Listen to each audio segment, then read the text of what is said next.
baby Gammy。今次係我第4次跟隨宣明會嚟到做一啲慈善嘅探訪啦。其實每一次行程都見到好多天真萬爛嘅小朋友，因為得到宣明會嘅幫助，令到佢哋嘅人生係起咗一啲嘅變化嘅。而今次咧，我自己新助養嗰個小朋友叫 Anasha。咁佢嘅父母好細個已經離開咗佢噶啦。我喺佢嘅眼底裏面，我睇到好多嘅驚慌啦，冇安全感啦。哪怕我哋只係俾一塊餅、俾一個波，或者俾佢一個擁抱，佢都係好驚、好驚。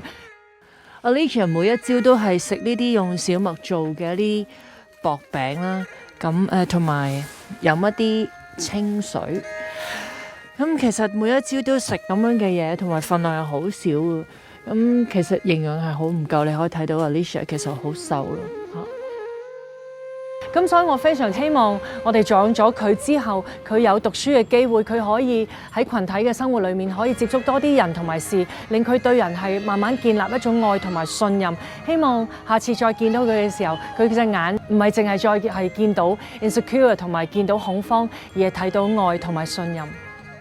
世界上每一個小朋友都需要人哋嘅關愛同埋陪伴，而我好相信愛一定會帶俾佢哋更好嘅將來。你哋願唔願意將你哋嘅愛心化成為行動，成為助養者呢？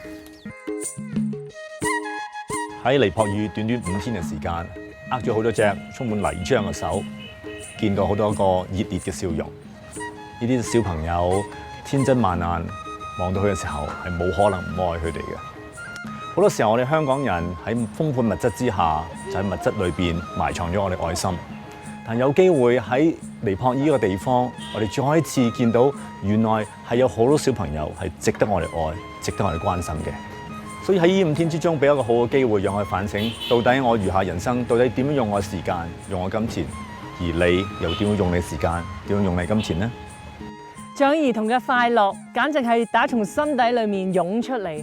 一個小小嘅愛心，足以令到佢哋嘅屋企、佢哋嘅家人，甚至佢哋嘅生命，整個社區都帶嚟希望同埋改變。